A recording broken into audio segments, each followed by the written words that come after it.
Imagine that person, that individual. Maybe it's a celebrity, maybe it's a super important, significant person in your community.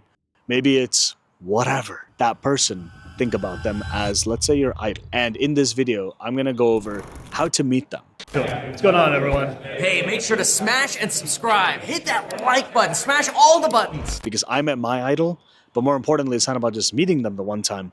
It's about the lessons I took away for literally the rest of my life that changed my trajectory of like everything. So with that, there's a couple different verticals. In other words, a couple different idols and different kind of hobbies you could say I was involved with.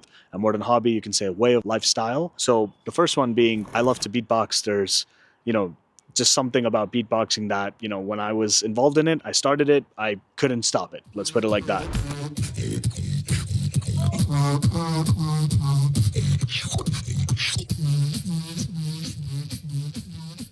And so imagine that you're seeing the best dancer, rapper, singer, songwriter, whatever, right? Like Taylor Swift. She's really famous at the time of recording, and 5 years from now, maybe that's different. Who knows? That person that you want to meet. How to meet them? There's different ways, right? So some of the common sense ways are, you can pay for someone's time. Just like you can pay someone to, teach you or tutor you or something like this. You can also pay someone, an exorbitant, for the average person, exorbitant amount of money for the time to be, imagine like an hour, just with the same Taylor Swift scenario, right? Like her time to spend 1 hour with said individual, like they probably need to make their whole day around spending time with you. And I don't believe, and I don't know the answer, right? But it's not going to be like $1,000 or $10,000. Like if they're doing a concert and they get, example, a few X amount of million, and maybe that's scalable because maybe there's, footage that's taken and that footage can be cut up into shorts, reels, into just content. There's like marketing behind even the aftermath of said concert, right? So the point being, right, I'm not saying it's going to be $1 million. I'm not going to say it's $2 million. It could be 10 million for all we know, because it's maybe a nobody that just has a crap ton of money that's willing to spend. So the point is, you can pay yourself there. That's like the obvious one, that let's not include that, right? So let's include how you can organically do it. That's a better way to frame this conversation. I basically was able to meet the person that I considered my idol in the world of beatbox, where I was like, wow, I just want to be able to do what they're doing. But because of what they were doing, and then random, let's say the podcast equivalent, like interviews of them talking through, like, hey, like this is how I do it, and this is me, and this is what I do in my free time. Like, I'm not just a beatboxer. I do art, I do chess and stuff like this. And I was like, that's so dang cool, like to me, And how I got to meet them was, I just had a wish. And this is not like the woo-woo, let me manifest meeting them and they're going to come to me, or they're going to be in the street and I'm going to be like, oh my gosh, it's them. Like, no, it's not of that. It's literally me always thinking, I would love to meet them. Just putting out there in my own head, like, I would love to meet them. Right. And they were from the UK. Okay. So they're like the, UK's best beatboxer kind of thing, and top class, you can top 10 in the world, for example. Right. And I was like, man, they were going to be the judge for the American Championships in 2014. So I got to know, like, oh my goodness. Yeah, they're going to be there. I definitely want to be there. It's like literally seeing like someone you want to see. And so this is technically like a pay to play, right? If you think about it, like I'm flying there. I wasn't in New York at the time. So I'd fly there, I got to stay there, compete in the championships, all the good things. And I finally got to meet them. And of course, a lot of the celebrity of, it's like that celebrity moment of like, you don't even know what to say. You're like, all of that. And you're like, oh, thank you. You changed my life. Like without you, I wouldn't be here. Like all those things, right? And they're obviously happy to hear it. And this is the thing, right? How it changed my life was that when you meet that idol, the funniest thing in the world is a lot of people can meet a billionaire or a millionaire or someone super important, right? You can meet the president of the United States, for example. But if someone doesn't value that person or what they're about or whatever, that's their choice, like obviously. But for me, like I would rather clearly meet this beatbox idol than maybe, let's say, the prime minister of whatever country. Like, cool. But for me, like I would meet this person hands down, I would drop everything, period, et cetera, et cetera, et cetera. So what does that mean? That means when I got to meet them, it was phenomenal. It was great. It was like that moment of, just me meeting them. But the headline is that it's basically like a parasocial relationship. So for example, and this is not one of those, but I'm saying this out loud for context. Let's just say, hey, you're a fan of these videos and, like we want to meet one day and everything's great, right? Like you're like, oh my gosh, thanks for, whatever, like making these videos and I'm so glad and changed my life. Obviously, I'm very, grateful for that, right?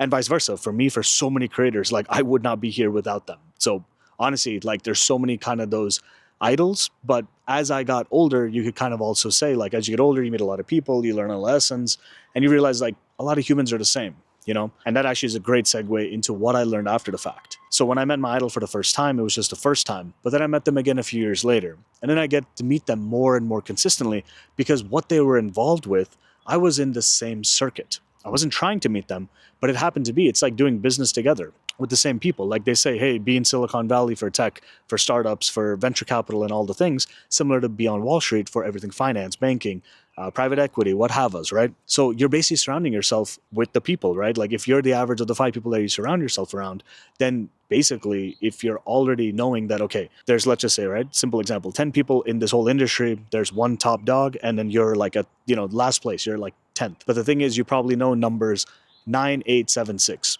And then probably number 6 knows number 5, and number 5 knows 3, and 3 has a good relationship with 2 and 1. The point is, those chains of who's connected to who is not at that many. And so in beatbox, it's not that big of like, ping pong players in the world are probably way more than beatboxers, right? Like, can anyone beatbox? Sure. But do people identify as a beatboxer, a rapper, or a singer? Like, can I sing? Sure. Can I sing well? It's not happening.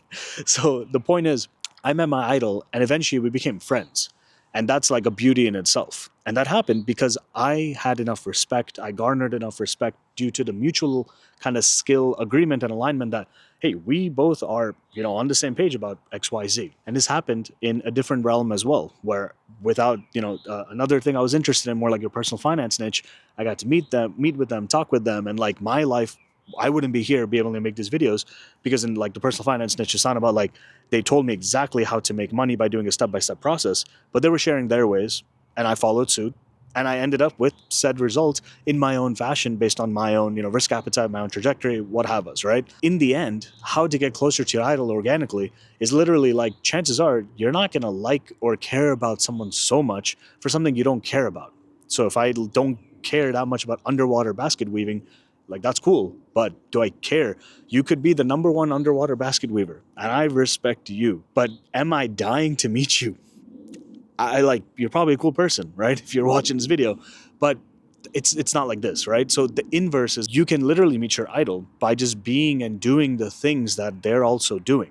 And so being closer to that, echelon, there's obviously barriers of entry sometimes. There's obviously, closed door conversations. There's obviously all these obvious things, right? But if that's obvious, then it's basically just knowing how do you get to, the first door, to the second, to the third. And most importantly, like a lot of people, this is a way not to do it, is they'll network with the same kind of pool or, strata of people thinking, in a transaction mindset, like, let me network with you, person A, then person B, then person C, and hey, person D knows person G, and then person G knows E and F, and then all of this, right? But you're playing with the same 26 letters of the alphabet, when in fact, these people that you're trying to meet are like numbers, 0, 1, 2, 3, 4, 5, 6. It's a totally different like echelon, strata, system, container, whatever you want to call it, right? A different delineation. So you're playing the wrong game. And first of all, like I don't agree with being transactional like that because like in life, someone else is going to be transactional with you if you go down that path and you may not really like it and you may not get what you're looking for. So how to meet your idol and how it changed my life was the big key of I got to meet them and it changed my life because I was like, these folks are playing at a different game, like at a different level. And that pushed me to be like, I'm not hot. I don't know if I'm not, if we swear, let's avoid it. So I'm not hot anything. If you see what I'm trying to say, like, yeah, I've been progressing. I've been, superseding my own levels of success, potential, what have us, right? But I'm not at the level of like that top habits that are needed, that top, structure, discipline, what's needed. And how I changed my life was I was like, okay, what I'm doing clearly isn't enough. And even if it's enough, guess what? You're going to be the number 2 of your idol, and not in a competitive way, but unless you're being your own originality and all the discipline habits, like the things that are needed at minimum to achieve said thing, like you need to go that much higher. So I realized then, do I want to do it? So how it changed my life was you have a choice now, right? Like, do you want to work that hard or do you not? And do you just want to respect from afar and then stay in your lane, but like do your own thing and maybe concentrate on something else or not? Or leave it as like fandom, right? Where you're just a fan, but you're like, yo, that's cool. But, I don't need a collab with you. Like, it's not like Drake and Lil Wayne. Like, I can be Lil Wayne and see Drake and eventually they collab and everything. But I could be like rapper number 3 and just look at Drake and Wayne and be like, yo, you guys play in your court. Like, I'm good. Like, my name's Kendrick. But if like basically like that's like, again, top echelon talk. But if you're not Kendrick, you can just, are you gonna win? Are you gonna work that hard or not? That's really the question. So the biggest lesson I learned was when it comes to the whole like idol in this situation, it was like I'm doing something I love, but then doing something you love when you have discipline in it, yeah, sure, it takes away some of the creativity. But then to be the best, it's like being creative and being allowed to be creative, being allowed to express yourself, but then also giving yourself that discipline and rigor to just keep on doing those habits, but then putting your own spin on it. If you're not going to do any of that because you don't want to, that's okay. But now if you want to do this because you know you need to then earn money, let's say, that's again being transactional with your skill set. That's not objective, it's subjective because of your creativity. And that's what I learned the hard way, where when I was able to work with my idol directly, when there was money involved, because lesson I learned was, dude, I love the craft and I love this person like platonically, but now that there's money involved, which I also love, but I need money because of resources, it's basically a conflict of interest of why they say like, hey, don't go into business with family, because it's not objective anymore. There's this like love or subjectiveness of, it's not transactional. It's not like you do X and you get Y. It's you can do X, but you may not ever feel is X enough for, your idol's sign off. Or if you do too less, it's like, are you feeling judged? So now you're questioning your relationship with this person that you never had a relationship with. It was parasocial in the beginning, where you just know them and they don't know you, and now you know each other, but they're beginning to still get to know you. And so fast forward, I basically learned I am okay and comfortable holding my own because I'm confident in myself and I'm going to bet on myself and I'm going to make it happen. And if other people look at me as an idol, like that's totally fine, right? That's a different situation. But I would rather not mix business and my idol, not worship, but my idol kind of connection in that way. So I hope that helps if you're ever thinking of how to meet your idol, what you can get from it, and the lessons learned. And happy to provide more information. But with that, thanks for coming to the end. See you in the next one. Peace.